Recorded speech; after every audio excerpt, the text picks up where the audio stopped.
Olá! E hoje nós vamos falar sobre os transgênicos e os riscos que eles podem causar à nossa saúde. Mas antes de falar de transgênico, a gente tem que entender o que é isso e que tanto se fala. Mas para isso nós temos que ter uma rápida noção de genética, senão vocês não vão entender como é produzido os transgênicos. Pois bem, todo o nosso corpo ele é sustentado por proteínas, né? E nós somos diferentes um do outro. Somente nos meados do século passado foi entendido como é o comando celular que regula a multiplicação dessas células e que nos fazem ser diferentes uns dos outros. E como são produzidas, lógico, essas proteínas. Então, isso vem através do DNA. E o que é DNA? Ela é uma molécula composta de nucleotídeos, que são elementos da natureza. Olha bem, o que é um nucleotídeo? É uma base nitrogenada, quer dizer, nitrogênio que tem no solo, fosfato que tem no solo e uma glicose de 5 carbonos, carbono mesmo, isso é do ar. Então, isso é a base estrutural da formação, do comando da síntese de todas as nossas características do nosso organismo. E o interessante é que o DNA, ele é igual para todo mundo. Então, para planta, para animal, para o ser humano. A combinação desses nucleotídeos é que difere a diferença de um ser vivo para o outro. Então, como eles são misturadinhos. Mas para você ter uma noção disso, o chimpanzé ele tem 98% de DNA igual do ser humano e o camundongo 85%. Por isso que o camundongo é tão usado para fazer essas pesquisas, né, científicas com medicamentos, que eles são muito parecidos, o genoma deles com o do ser humano. Para você entender a dimensão disso, o ser humano tem 3 bilhões de pares de nucleotídeo e a batata 706 milhões. Mas essa quantidade se relaciona com o tamanho ou com a inteligência, né? Quanto mais combinação de nucleotídeo, mais inteligente a gente vai ser? Nada disso. Para você ter uma noção, um camundongo possui mais nucleotídeos do que um cachorro, tá? Bom, voltando lá então, explicando. Uma molécula de DNA, como eu já disse, que é composta de combinação de vários nucleotídeos, ela é extremamente longa. E é aquele formato de hélice muito conhecido, que está sempre nos filmes de ficção científica. E isso, cada molécula essa hélice é um chamado cromossoma. E é ali que ficam os nossos genes, tá? Para você ter uma noção, o ser humano tem cerca de 25 mil genes. Somente em 2003 que foram mapeados, mas somente 92% da nossa sequência. Tem muita coisa ainda a ser estudada. E agora chegando para perto dos transgênicos. Na década lá para 60, 70, foi descoberta a polimerase, que é uma enzima que transcreve a informação gênica de uma célula para outra na hora que ela está se multiplicando. Entendeu? Então, você interferindo nela, você interfere na informação que uma célula manda para outra. E daí, esse é que você pode mudar alguma coisa, mas isso é um evento comum na nossa natureza. Como, por exemplo, que as bactérias se tornam resistentes para os antibióticos, né? Você fica tomando antibiótico, ela vê aquela coisa agressiva, ela já manda mensagem, tira isso que essa bactéria esse antibiótico está agindo ali, naquela partezinha da bactéria. Então, entendendo isso, não precisa estar em genética, mas só entendendo, né, como é que é transferido essa informação genética de um ser vivo para o outro, e nós vamos falar nos transgênicos propriamente dito. Então, o DNA está presente. Animais, plantas e micro-organismos. E os transgênicos é quando eles foram geneticamente transformados por a emenda de um gene, uma inserção de um gene estranho de outro animal, planta ou micro-organismo. Então, você pega um e ingere algum gene do outro nos cromossomas dele.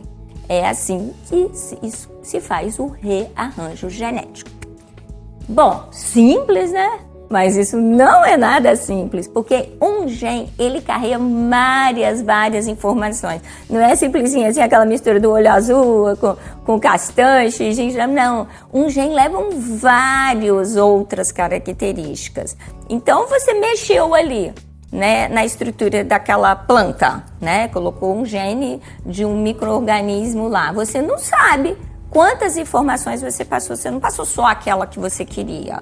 Então, para cada teste são feitos vários estudos. É assim, por exemplo, que se produz medicamentos. Esses medicamentos, para cada um que funcione, às vezes nem tão bem, mais de 100 são testados, né?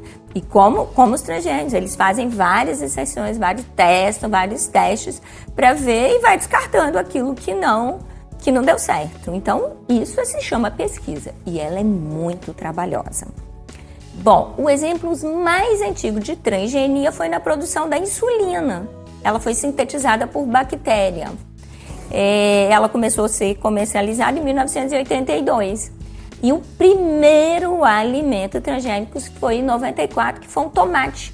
Mas depois, assim, ele nem viu que ele mudou muita coisa e nem é usado mais. Mas isso continuou o estudo, óbvio. Bom, nas últimas décadas, as áreas de culturas transgênicas, né, principalmente de grãos, subiu 100 vezes. De 1,7 milhões de hectares para 206. E hoje, essas culturas são 10% da produção mundial. Os Estados Unidos lidera, né, a produção. Em segundo lugar vem o Brasil. Terceiro, a Argentina, mas muitos países fazem. Os principais alimentos são soja, milho, algodão. Você sabe, do algodão também se faz óleo. Cana, canola. Mas são produzidos vários outros, beterraba, morango, berinjela, vários outros alimentos. Os resultados são inúmeros, né? Aqui no nosso caso, né, dos grãos, eles querem alimentos mais resistentes a pragas, né? Aos inseticidas, né? Para que o inseticida também não cause dano a ele. E que eles madurem mais rapidamente, né? Tirando o máximo possível de nutriente do solo. E que ele tenha uma conservação maior do que a colheita, né? Não adianta você colher e não dá tempo nem de chegar no supermercado e já estragar. No Brasil, nós temos que o órgão responsável por esse controle e regulamentação de pesquisa se chama Embrapa. E ele também faz estudo. Por exemplo, olha que legal, eles estão estudando grãos para se adaptarem a solos secos e com poucos nutrientes, por exemplo. Isso ia ser maravilhoso para fazer a produção em grande escala no Nordeste. E também café resistente à broca. Isso é importante aqui para o nosso estado. Mas ainda isso está em estudo. Bom, agora vamos aos riscos, né? Que é o grande medo. Então, os riscos são devido ao próprio processo. Na natureza, vive, né? Eu já tinha comentado sobre isso, que sempre há um rearranjo genético. E é assim que o ser humano evoluiu, né? A gente era aquele ser todo curvado, peludo, que mal sabia falar. E hoje, cada dia aumenta mais o nível de inteligência. Então, quer dizer, isso foi através de mudanças nessa transcrição, na informação do DNA, tá? Isso, ótimo, legal, evolução, mas ele também é assim que funciona, que todo ano muda o vírus da gripe, né? É uma mudança que acontece no genoma, né? Nessa transcrição da mensagem celular. Bom, e os riscos, tá? Vamos aqui enumerar. A alergia. O que a gente sabe de alergia? Antes, como é que ele melhorava as plantas, né? Antes dos transgênicos. Eles faziam enxertos, né? Pega por exemplo, o trigo, que é um alimento dos que mais sofreu enxertia de todos. Eles pegam um trigo que nasce mais rápido, que é mais resistente à praga e vai fazendo enxerto. Então, quer dizer, hoje o trigo que é produzido, nenhum deles é original. E por isso que aumentou tanto o risco de alergia, né? Hoje que a gente tem alergia a esses trigos, é por conta desse mecanismo. Sobre os transgênicos, ele pode evitar muito mais a alergia, porque ele não carrega tantas informações, né, de uma planta e de outra. Ele é uma característica, então a chance dele levar algum alergeno é muito menos provável. Mas existe, ele pode levar uma bandinha que tinha um alergeno. Isso é altamente incomum, tá? De tudo que eu estudei, aconteceu isso uma vez e foi rapidamente detectado, porque eles testam toda vez que produz um novo transgênico em animais, tem uma série de regulamentação para pesquisa. Então, quer dizer, 1-0 para o transgênicos em relação à alergia e à enxertia. Outro risco, o risco para a natureza. Os vegetais, eles normalmente você faz o grão que é resistente a pesticida e herbicida, né? Então você vai usando aquilo. O transgênico precisa de menos, porque ela é uma semente mais resistente. Mas o que poderia? Matar alguma bactéria boa do solo. Eles têm preocupação com a vegetação do entorno, né? Das ervas daninhas e tudo. Então, quer dizer, 2-0 para o transgênico, porque ele faz usar menos herbicidas e pesticidas, que é o que mais dá isso.